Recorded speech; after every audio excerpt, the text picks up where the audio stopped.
أعوذ بالله من الشيطان الرجيم. بسم الله الرحمن الرحيم. الحمد لله رب العالمين.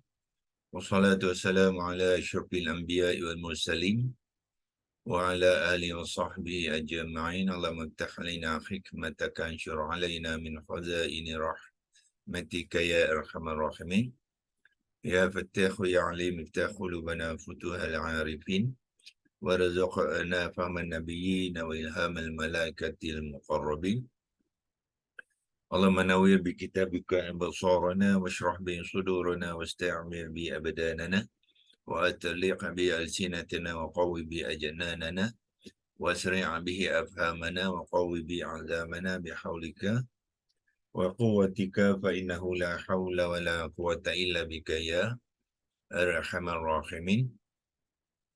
رب اشرح لي صدري ويسر لي أمري واحلل عقدة من لساني يفقهوا قولي. أما بعد. Jadi kita mengucapkan kesyukuran yang kepada Allah SWT yang masih lagi membantu kita, ya.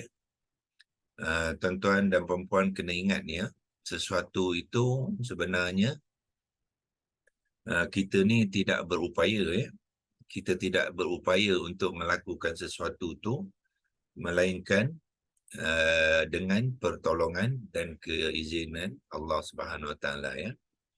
Kerana sesuatu tu sikit je, ya, taklah besar sangat, tapi kita dapati ada je alasan kita, ya, untuk tidak melakukannya dan tidak dapat melakukannya, ya. Yang kita dapat melakukannya apabila Allah membantu kita, ya, membantu kita dan menguatkan semangat kita untuk terus melakukannya, ya. Kadang-kadang kita ingatkan kita lah yang hebat, ya. Kita hebat, kita buat itu, buat ini. Sebenarnya tidak, ya. Kita ni hanya dibantu oleh Allah, ya. Kalau tanpa bantuan tu kemungkinan banyak perkara yang kita sepatutnya kita buat tapi kita tidak dapat, ya, melakukannya, ya. Dan dengan kadang-kadang tu dengan berbagai-bagai alasan, ya. Jadi kita kena bersyukur, ya, kepada Allah yang membantu kita untuk dalam konteks kita sekarang, tuan-tuan dan perempuan yang secara istiqamah, ya, berusaha untuk bersama dengan kita ni, walaupun dari segi peratusannya saya tengok ni tidak berapa ramai. Kalau tengok sini ada lebih kurang 23 lah, ya. Sekarang ni senarai tu 26 tu termasuk saya, isteri saya Haji Zabidah dan juga satu lagi tu tab saya, ya. Jadi 3, kalau ditolakkan 3, 23, sekarang 27, 24.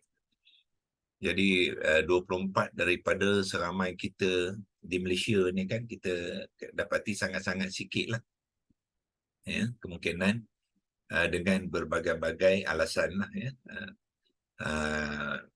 Sahabat-sahabat yang telah mendaftar dalam kumpulan ini pun sebenarnya ramai, ya. Kalau saya tengok daripada senarai itu lebih kurang 130 ada, ya, dalam nama yang dalam kumpulan ni, dalam grup WhatsApp tu, grup kuliah pagi ni, ya.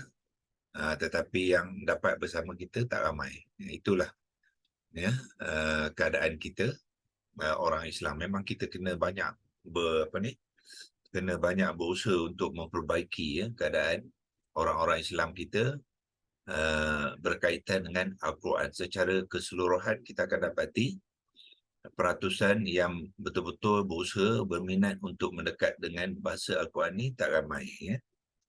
Jadi sepatutnya tak berlaku macam tu. Sepatutnya peratusan tu mesti tinggi, ya. Contohnya 90%, 80%, itu barulah memberikan satu ukuran yang baik kepada kita, ya. Tetapi memang, ya, dalam Quran tu banyak Allah mengatakan, ya, ramai di antara manusia ni tak mahu berfikir, ramai pada manusia ni tidak mahu mengetahui ataupun tidak mengetahui, dan ramai di antara manusia ni dalam keadaan yang lalai, ya. Jadi kalau kita sedar yang tu, kita kena, pertamanya kita kena jaga diri kita sendirilah, keluarga kita, sahabat-sahabat kita, rakan-rakan yang rapat dengan kita, ya, ingatkan kepada mereka, ya, supaya kita dimasukkan dalam golongan yang sedikit itu, ya, yang minoriti itu.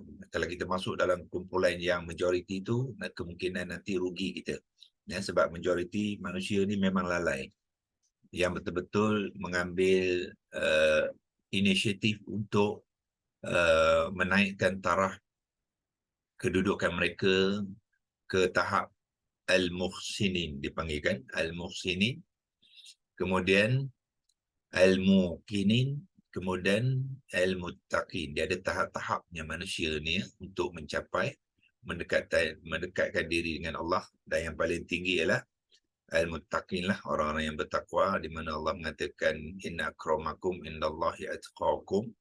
Allah kata sesungguhnya yang paling mulia di antara kamu ialah orang-orang yang paling bertakwa. Jadi takwa tadi itu target kita, ya. Masa kita di dunia ni, kalau orang tanya apakah target sasaran yang kita nak capai, ialah kita digulungkan oleh Allah, dimasukkan dalam kumpulan orang-orang yang muttaqin, ya. Kerana dengan kita dimasukkan dalam golongan inilah, itulah tiket kita, ya, tiket kita di akhirat nanti, ya. Kalau kita masih lagi Quran tak faham, ya, baca tak kenal apa yang kita baca, maknanya jauh lagi tu, ya. Memang banyak yang kita kena usahakan lagi, ya. Kita teruskan perkongsian kita kepada ayat 13. Hari ini saya nak mengambil peluang berkongsi dengan tuan-tuan dan puan-puan tentang memahami konsep ayat-ayat majhul, ya. Semalam Hajah Nur Hayati ada bertanya tentang kita dah ke sini pula, ya. Kita pergi ke Al-Baqarah ayat 13, ya, iaitu apabila ada kalimah majhul, ya, dalam bentuk fi'lun madhi majhul qila.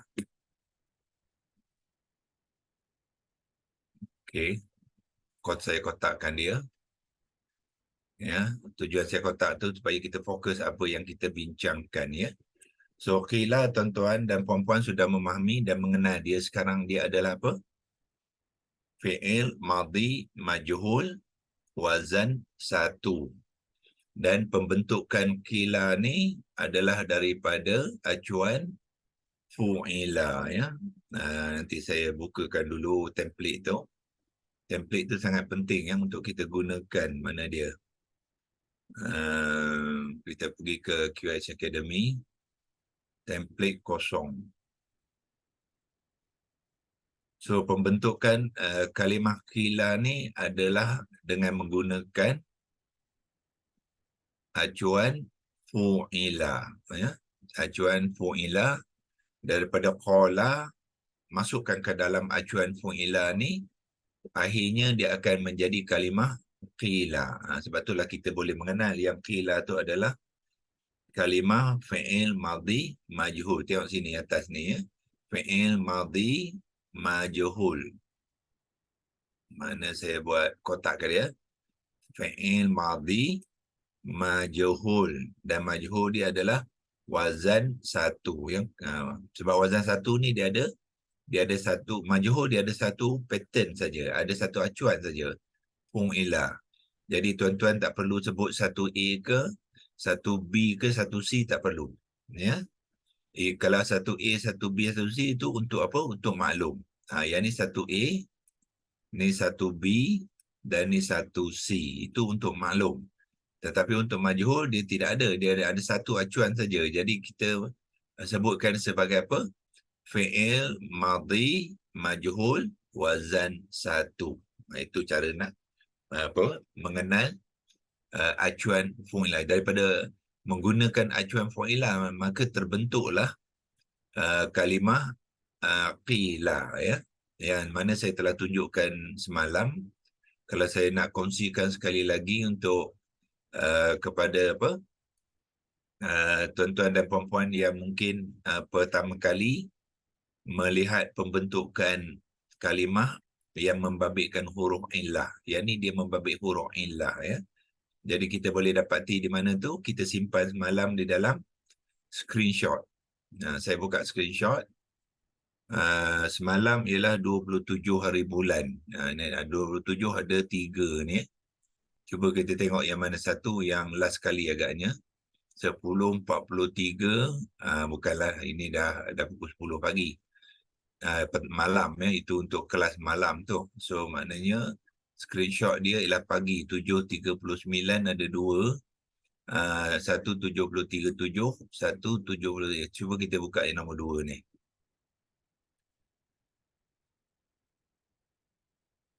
Bukan, ya. Yang ni lahum, ya. Oh, yang kita buat pembentukan tu bila, ya? Bukan semalam, ya.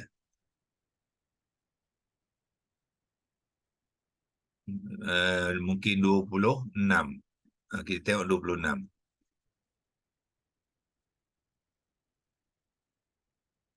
Ya, okey, 26 hari bulan.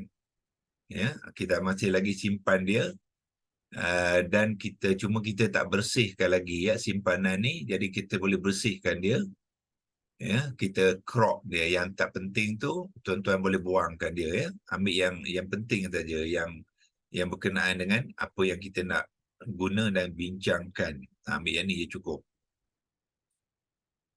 Tu, dan bersihkan dia dan simpan dia, save lah. Save. Jadi gambar-gambar lain tu dia akan diketepikan, ya. Jadi inilah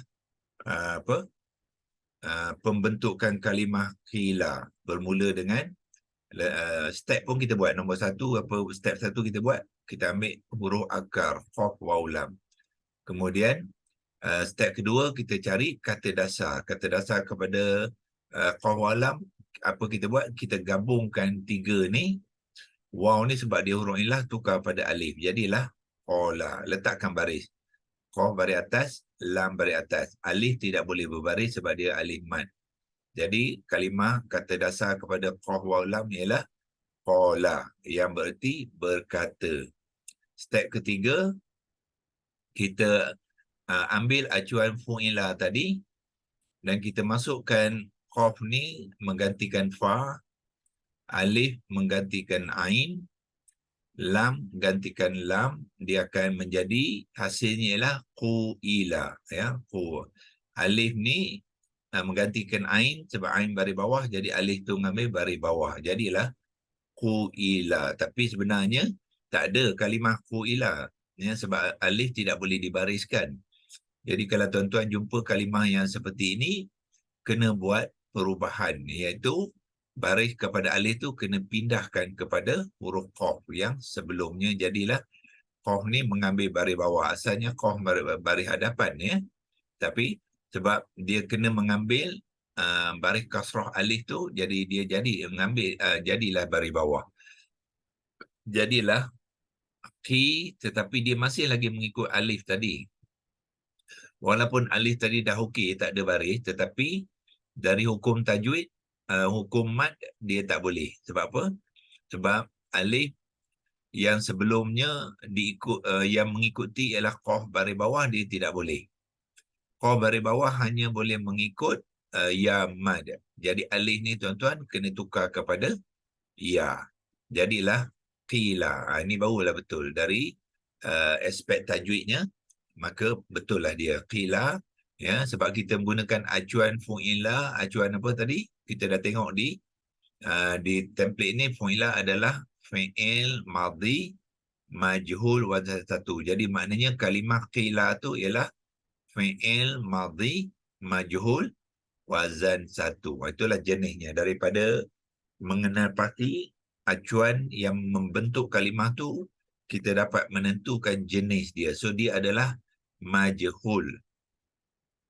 Majhul ialah perbuatan yang pasif, ya. Perbuatan yang pasif di mana fokusnya adalah kepada objek, ya, bukannya kepada orang yang melakukannya, ya.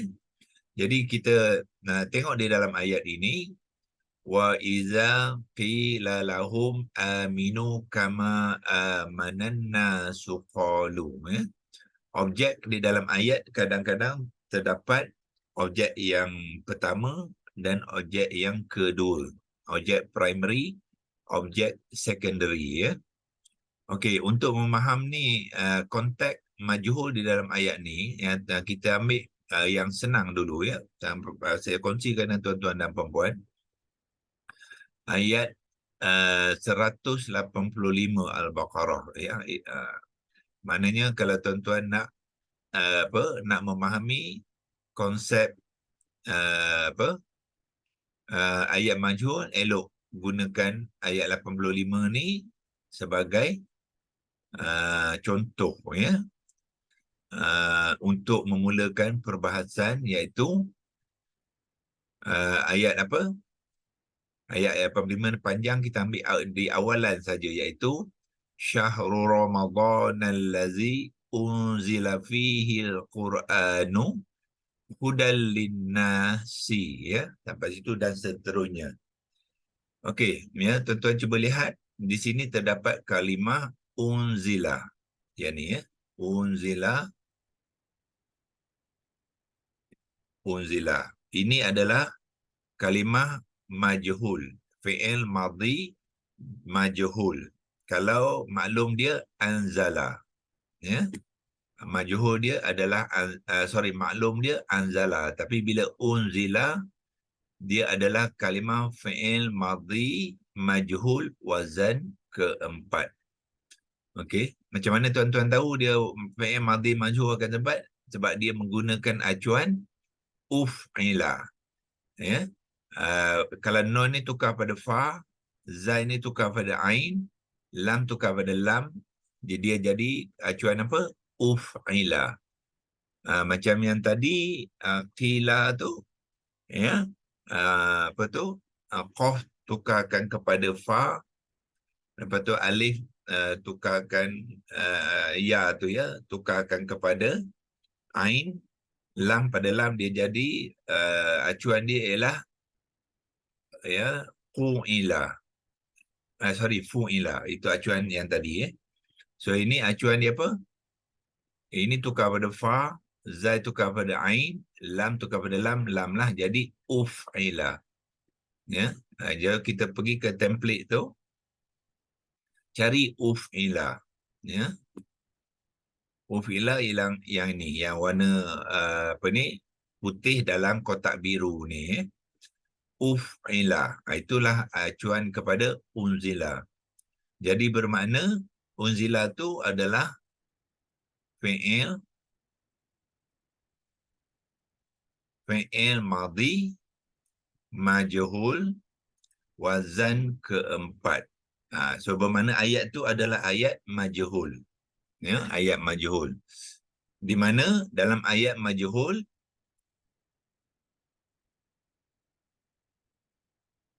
fa'ilnya tidak dinyatakan di dalam ayat itu, ya. Pelaku kepada perbuatan tu tidak dinyatakan, bukan situ sini, ya. Jadi di dalam ayat ni kalau kita tengok Allah, apa yang Allah sampaikan kepada kita ialah Syahrul Ramadan, bulan Ramadan, allazi, yang ni merujukkan kepada bulan tadi, bulan Ramadan. Unzila, telah diturunkan, fihi, di dalamnya, nya ni ialah bulan Ramadan tadi. Apa yang diturunkan ialah Al-Quranu. Jadi Al-Quran ni, ya, tuan-tuan dan puan-puan, ialah objeknya, ya, objek kepada kalimah unzila tu. Cuba perhatikan pattern dia, ya, kaedah dia. So Al-Quran adalah objek yang diturunkan di dalam bulan Ramadan tu. So sebenarnya Al-Quran ni, tuan-tuan dan puan-puan, adalah maf'ulun bih, yang mansub, ya, sebab dia objek, ya. Tetapi disebabkan dalam ayat ni tidak dinyatakan fa'il, pelaku kepada unzila ni tidak dinyatakan, ya. Kita tak tahu, dalam ayat ni tidak disebutkan siapakah yang menurunkan, tapi yang disebutkan ialah apakah yang diturunkan, iaitu Al-Quran. Jadi Al-Quran itulah objeknya. Apabila fa'il dia tidak ada, jadi objeknya akan mengambil alih sebagai fa'il, pelaku, ya. Sebab satu ayat, kalau tidak ada pelaku, ayat tu dikira tak sempurna. Sebab perbuatan mesti ada pelaku. Tapi bila tidak ada pelaku, jadi kena ada pelaku.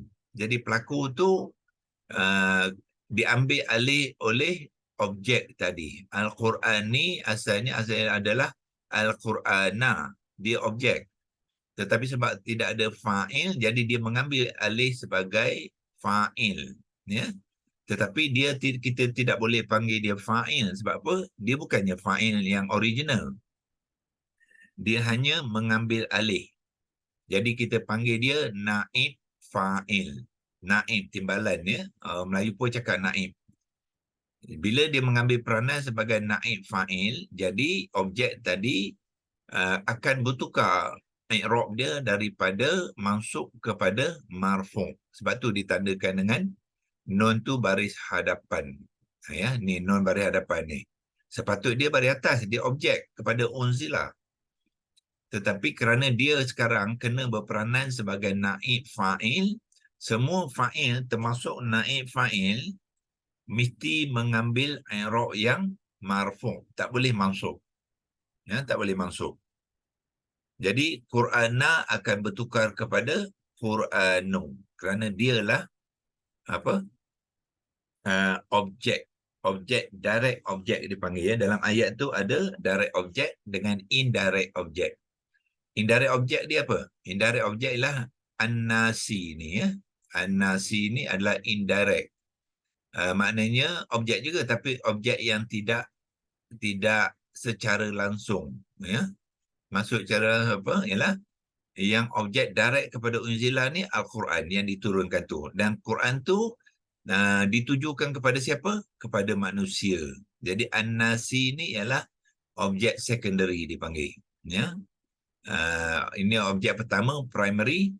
Objek kedua ialah an-nasi. Quran tu yang diturunkan oleh seseorang tadi, dalam konteks ini sebenarnya Allah, tapi Allah tidak dinyatakan, sebab tu dia menjadi dalam bentuk ayat majhul.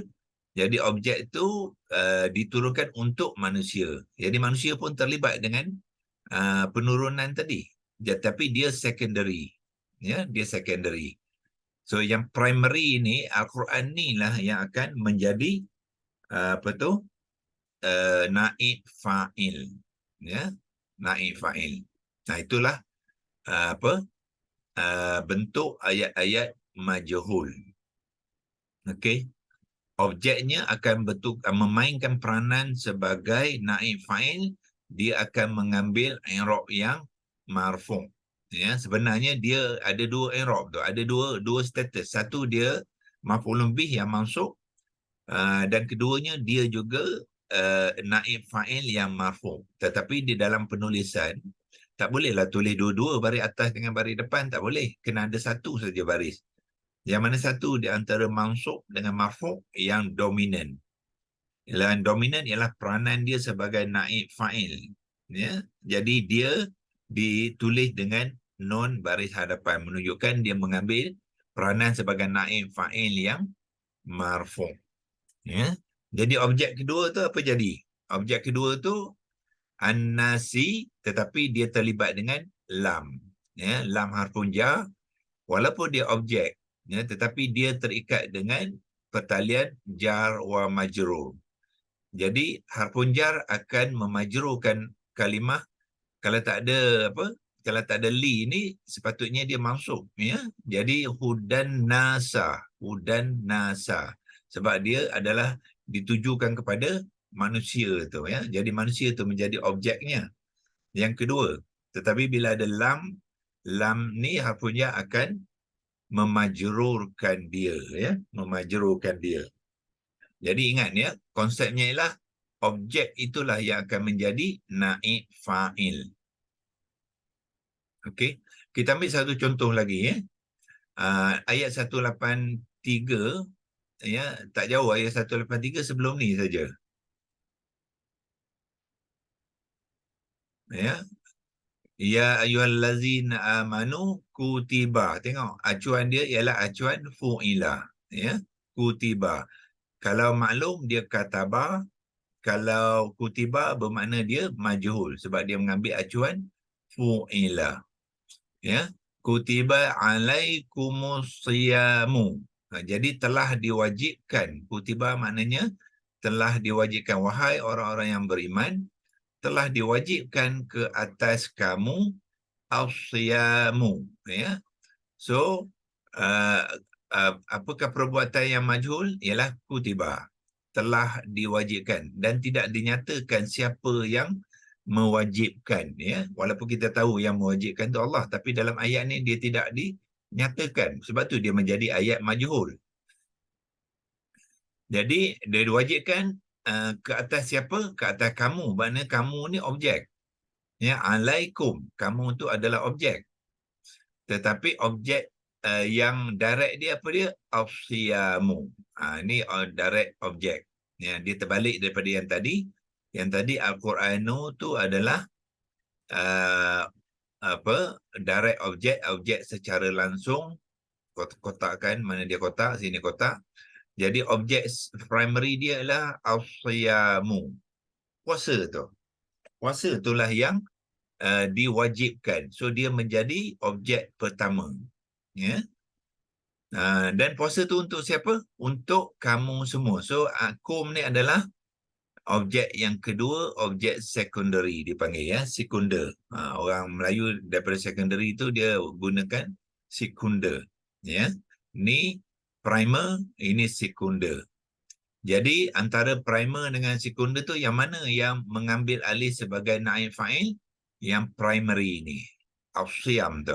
Yang direct object tu menjadi apa? Naib fa'il. Okey, sebab itulah apa? Mim ni berbaris hadapan ya, hadapan. Ya, asalnya afsiyam adalah objek, dia afsiyama yang mansub.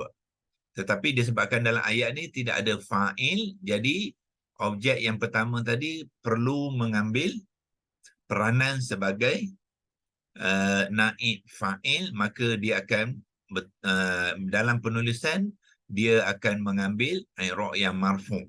Jadilah as-siyamu ya, bukannya as-siyama. Okey ya. So kalau kita boleh faham dua contoh ni, jadi kita balik pada ayat tadi. Kita lihat di manakah sebenarnya naib fa'il ya. Naib fa'il. Kalau untuk baru-baru belajar tu kita boleh katakan home tu sebagai objek ya, kemungkinan dia menjadi naib fa'il. Tapi yang sebenarnya bukannya home ya, sebab home tu adalah objek yang secondary ya. Okey, kita balik kepada ayat tadi. Iaitu Al-Baqarah ayat 113.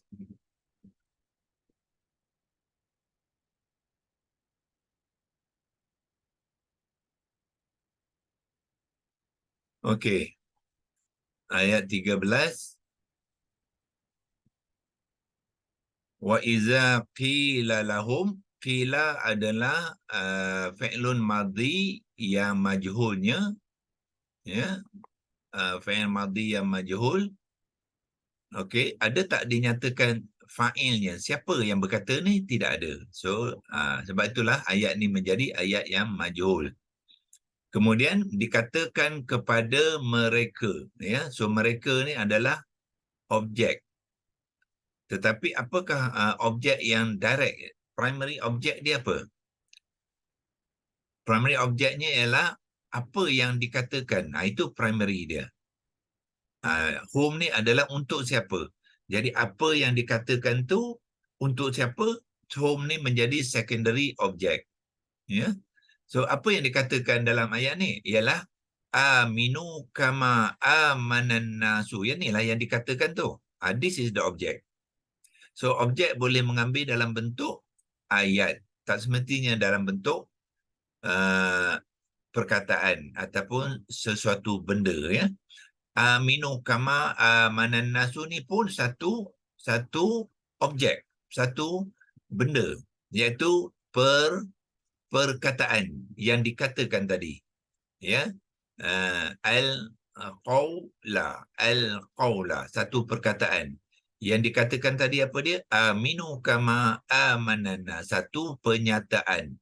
Ya, daripada qaulun, ya, al-qawlu, kalau dia menjadi objek, dia al-qawla, satu penyataan. So inilah objeknya, ya.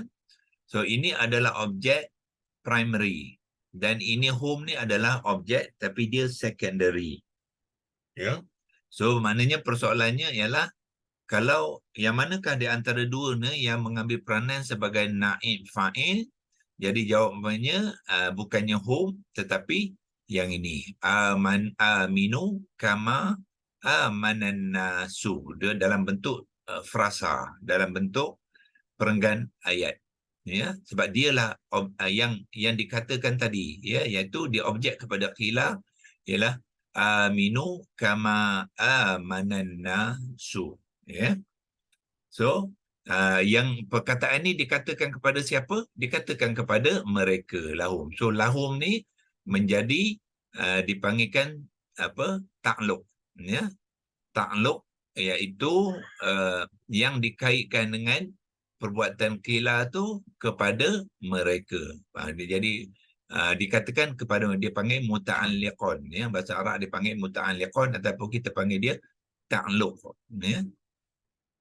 Jadi objek yang pertama ialah aminu kama amanana. So jawapan kepada apa ni, soalan pada Jah Noyati semalam tu, ya, saya ingat kita hari ini bersedia sikit untuk menerima perbincangan yang lebih detail lah, ya.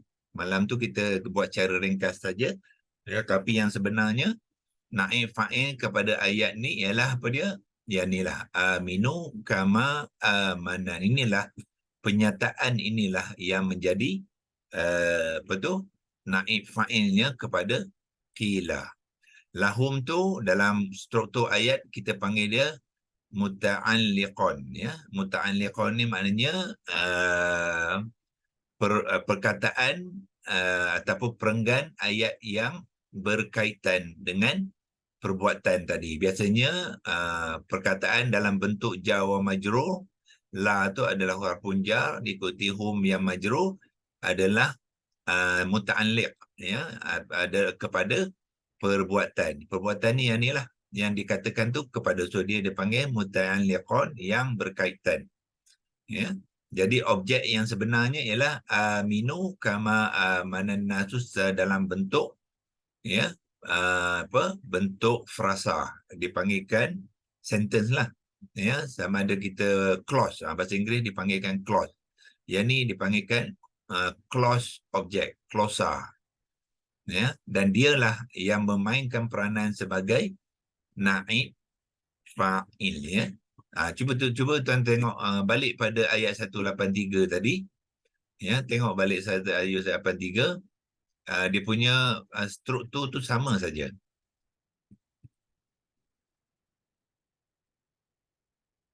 Satu lapan tiga, tengok, ya. Ya ayyuhallazina, kutiba adalah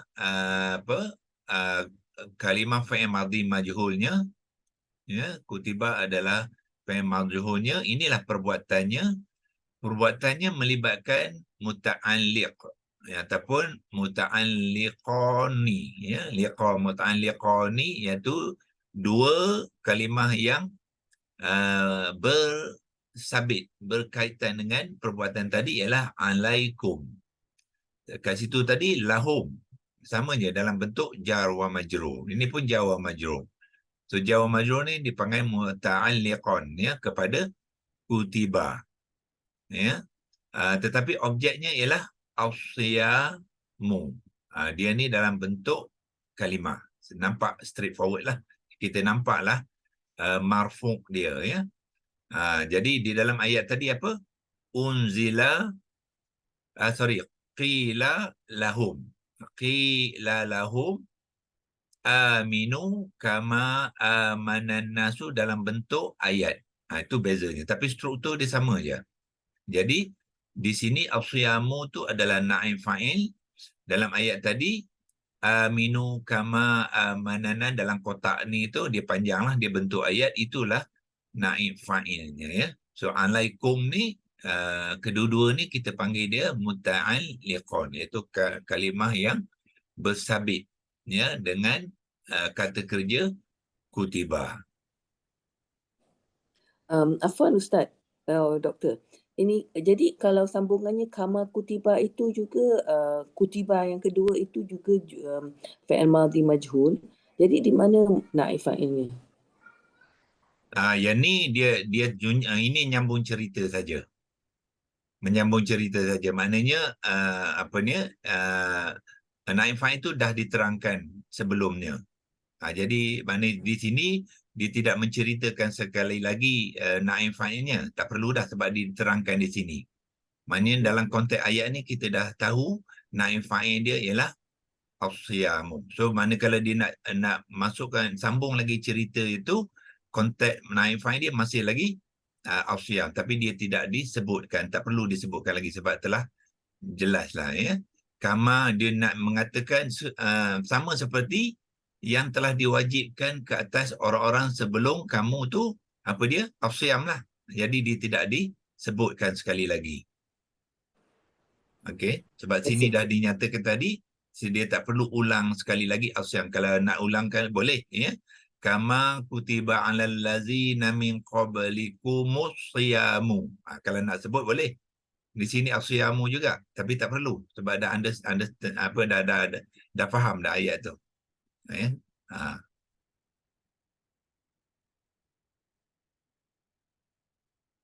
Okey. Okey. Sebelum kita tutup, saya nak menjelaskan, lihat perbandingan ayat majhul dengan ayat-ayat maklum ya. Contoh yang terbaik ayat 185 ni, sebab dia mengenai perkara yang sama, iaitu penurunan Al-Quran ni ya. Kita tengok dalam surah Al-Kahfi ayat 1 cerita yang sama, tetapi dia mengambil bentuk ayat maklum ya, ayat maklum ya. Okey, cuba lihat surah Kahfi ayat 18, surah ke-18 ayat pertama ya. Cerita dia sama je tuan-tuan dan puan-puan, iaitu cuma dia tak menceritakan bulan saja, tapi perkaranya sama, iaitu apa? Anzala, telah menurunkan. Ini bentuk maklum. Fi'il madhi maklum wazan keempat. Apa yang telah menurunkan tu? Ialah menurunkan apa? Menurunkan Al-Kitabah. Ini objek dia. Ya, Al-Kitabah tu apa dia? Al-Quran lah. Sama je. Cuma dia ngambil dalam bentuk maklum. Ni dipanggilkan ayat maklum. Kenapa kita tahu dia ayat maklum? Kerana fa'ilnya kita diceritakan dalam ayat ni. Siapakah yang menurunkan Alkitab tu? Allah. Ya, Alhamdulillahi. Ya, Allah dinyatakan dalam ayat tu, iaitu Allah itulah Al-Lazi. Dalam ayat tadi Al-Lazi ada juga, tapi Al-Lazi itu bukan merujuk kepada Allah. Al-Lazi itu menunjukkan kepada bulan Ramadan. Tapi sini Al-Lazi yang ni menunjuk kepada Allah. Jadi kita faham ayat ni, Allah lah yang telah menurunkan ala abdihi. Ayat ni dipanggilkan muta'alliqun ya, iaitu kalimah yang bersabit dengan anzala tu, ialah ala abdihi ya. Objeknya mana? Al-Kitabah. Okey. So disebabkan dalam ayat ni kita tahu fa'il dia ya. Fa'il ni dinyatakan ya, iaitu siapa? Allah lah yang menurunkan tu. Allahillazi tu. Yang inilah fa'ilnya kepada anzala tu. Jadi bila fa'ilnya dinyatakan, jadi objek tidak perlu memainkan peranan sebagai naib fa'il dah. Ya, so bila dia tidak perlu memainkan peranan sebagai naib fa'il, maka dia tetap i'rab mansub. Ya, dalam ayat tu dia akan mengambil status yang objek yang mansub, dan dia adalah primary object. Ya, dia primary object. Dia ada secondary object juga. Secondary object mana? Abadi. Hamba dia ni. Abadi ni adalah secondary object. Kerana Alkitab tu diturunkan oleh Allah kepada siapa? Kepada hambanya. So hambanya menjadi secondary object. Ya, primary object. Disebabkan ini ayat maklum, jadi primary object tadi, objek secara langsung tu, objek yang langsung, ya, secara langsung tu, direct object tu, tidak perlu memainkan peranan sebagai naib fa'il. Sebab itulah dia tidak mengambil i'rab yang marfu'. Itulah bezanya. So ini dipanggilkan ayat maklum. Ya. 185 tu ayat majhul, 183 pun ayat majhul juga. Itulah ya untuk pengenalan kita kepada konsep ayat majhul dan ayat-ayat maklum dan bagaimana ayat itu diaturkan dengan kalimah-kalimah ya yang terbabit di dalamnya ya, insya-Allah. So kalau tu Prof nak konten tanya, dia punya primary object tu mestinya isim ke? mesti objek mesti isim. Kalau ada dua, mesti isim lah. Ya, objek mesti isim.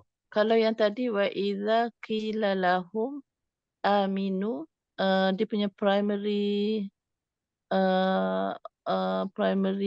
Objek dia. naib fa'il dia tu phrase tadi kan? Okey, so yang dalam kes tadi apakah yang dikatakan? Itulah objek dia, primary object. So apakah yang Idza qila dikatakan di lahum dalam ayat tu ialah aminu. Ya, yang dikatakan kepada mereka tu ialah aminu kama amanan nas. So itulah objek dia. that phrase lah objek dia. Ya ni yes. Ni objek dia. Yang itulah maknanya aminu kama ni apa yang perkataan yang dikatakan tu. Pernyataan yang dikatakan tu ialah aminu kama amanan nasu, dan aminu kama amanan nasu dikatakan kepada siapa?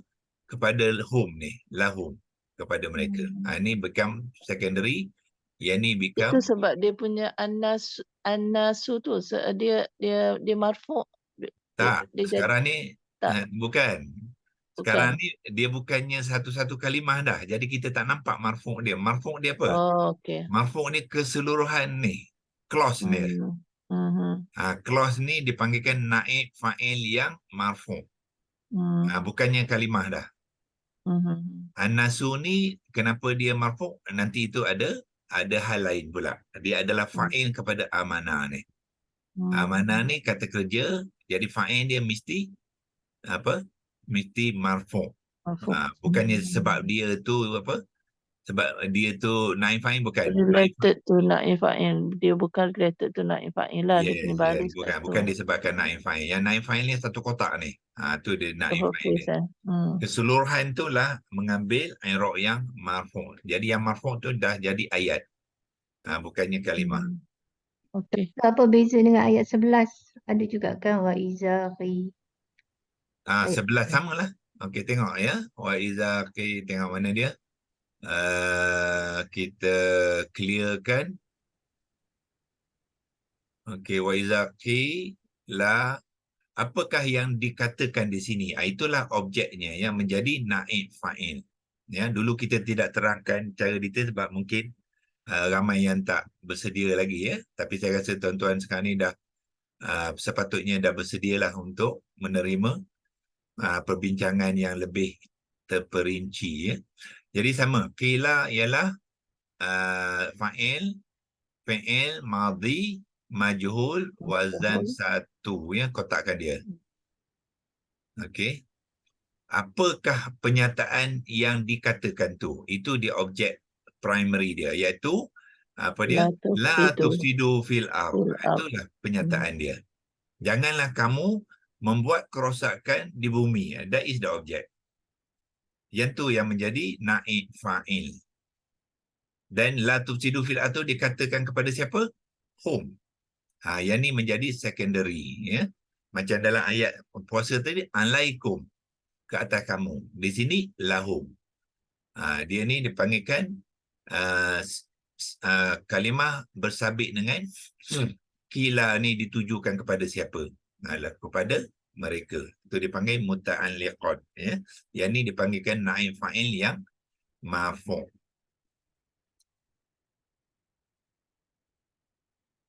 Okey.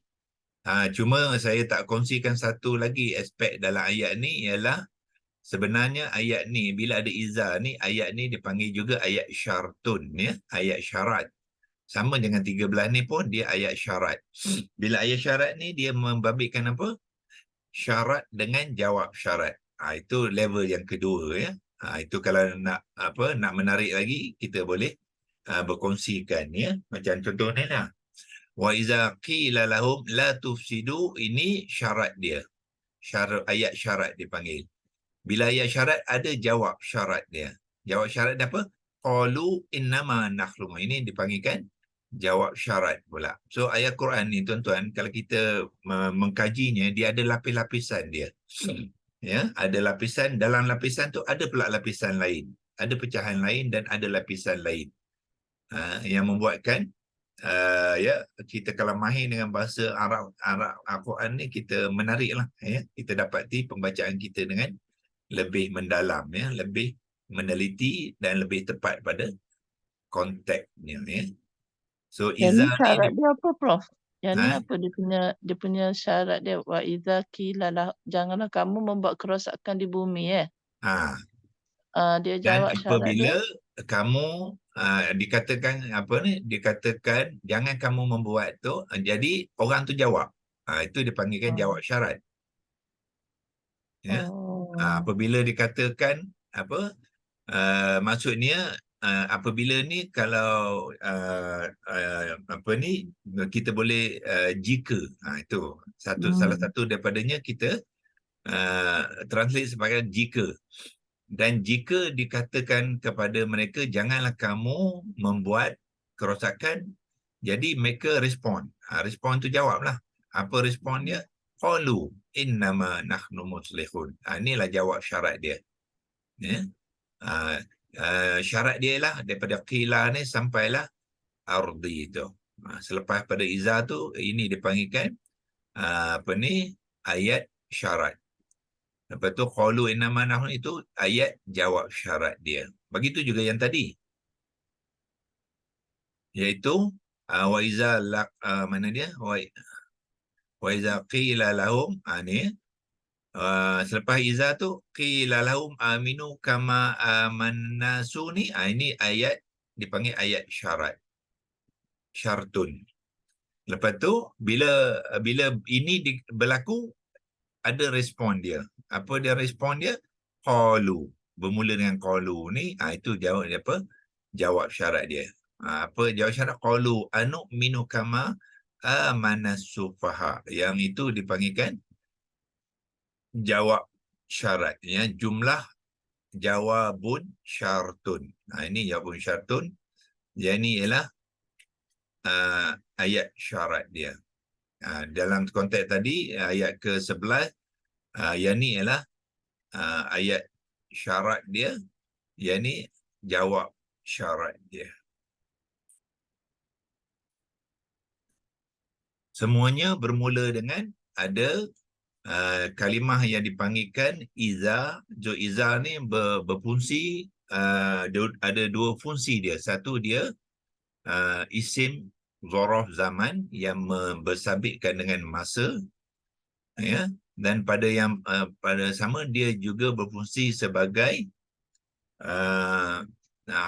harfun syartun ya, harfun syartun ya. Dan harfun syartun ni dia ada kondisi dia ya. Ada harfun syartun yang menjazamkan kalimah, ada yang tidak menjazamkan. Dan dalam konteks ini dia tidak menjazamkan konteks-konteks ayat ataupun kalimah selepasnya ya.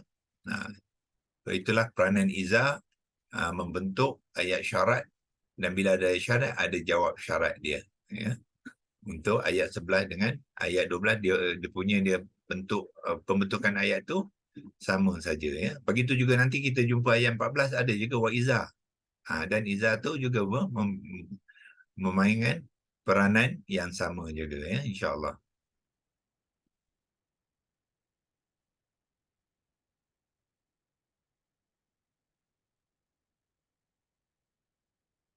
أعوذ بالله من الشيطان الرجيم بسم الله الرحمن الرحيم اللهم ارحمنا بالقرآن واجعله لنا إماما ونورا وهدى ورحمة اللهم ذكرنا منه ما نسينا وعلمنا منه ما جهلنا وارزقنا تلاوته آناء الليل وأطراف النهار واجعله لنا حجة يا رب العالمين وصلى الله على سيدنا محمد وعلى آله وصحبه وبارك وسلم والحمد لله رب العالمين تقبل الله منكم منا ومنكم تقبل يا كريم Terima kasih, Prof. Terima kasih, Assalamualaikum. Dr. Smith.